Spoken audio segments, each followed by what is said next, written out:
Você vai ouvir agora o Lições Diárias da Bíblia, apresentado pelo pastor Alberto Adrio. Olá, hoje é quinta-feira, dia 8 de maio, e o tema do estudo de hoje é Por que criaste todas as coisas? O texto bíblico que baseia o estudo de hoje é Isaías, capítulo 6, do versículo 1 ao 5. E aqui o profeta Isaías descreveu a visão que teve do trono de Deus.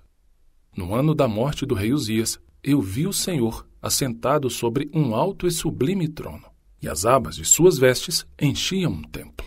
Serafins estavam por cima dele, cada um tinha 6 asas. Com 2 cobria o rosto, com 2 cobria seus pés, e com 2 voava. E clamavam uns aos outros, dizendo: Santo, Santo, Santo é o Senhor dos exércitos, toda a terra está cheia da sua glória. As bases do limiar se moveram à voz do que clamava, e a casa se encheu de fumaça. Então disse eu: ai de mim, estou perdido, porque sou homem de lábios impuros. Habito no meio de um povo de impuros lábios, e os meus olhos viram um rei, o Senhor dos exércitos. Em poucas ocasiões, profetas foram levados tão perto de Deus em visão, para que vissem seu trono. Ezequiel viu esse trono acima do firmamento, como está escrito no capítulo 1, verso 26 de seu livro.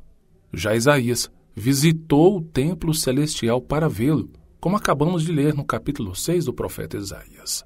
E, em uma das descrições mais detalhadas que temos, o apóstolo João foi levado ao trono em visão, conforme está em Apocalipse, capítulo 4, verso 5. Os rituais do santuário não funcionavam como tipos. Indicavam que havia apenas um caminho pelo qual a humanidade poderia entrar na presença de Deus. E esse caminho é o sangue de Cristo, conforme indicado em Levítico, capítulo 16, nos versos 2 e 14.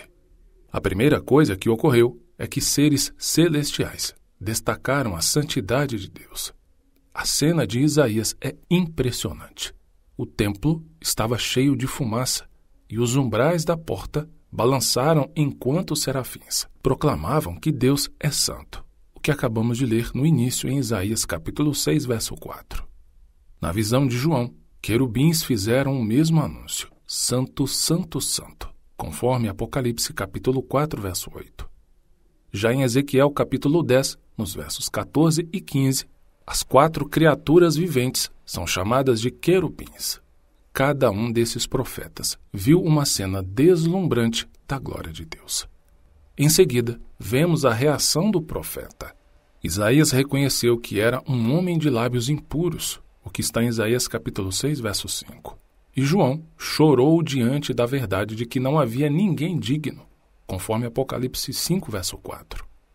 Quando vemos a dignidade de Deus, compreendemos a situação humana. Somos totalmente indignos e precisamos de Cristo como nosso Redentor. Satanás acusa Deus de ser arbitrário, egoísta e severo. No entanto, um breve momento na sala do trono de Deus expõe as mentiras do inimigo. Somente quando vemos Cristo como Ele é, o Cordeiro que foi morto, conforme Apocalipse 5, verso 12, podemos ver o Pai como Ele realmente é.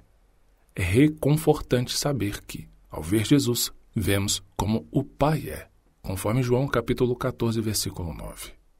E a maior revelação do caráter do Pai é vista em Jesus morrendo por nós. E para concluir nosso estudo, a cruz nos revela 2 verdades. Primeira, Deus nos ama a ponto de se sacrificar por nós.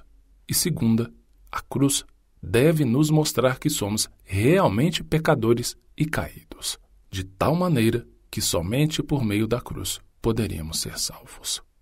E ao concluir aqui o estudo de hoje, eu deixo com você o texto para a sua leitura bíblica. E o texto de hoje é Gênesis capítulo 22. Que Deus te abençoe e até o estudo de amanhã. O Senhor deseja que nós tenhamos conhecimento da sua palavra. Por isso, continue conosco estudando as lições da Escola Sabatina. Que o Espírito Santo te abençoe muito.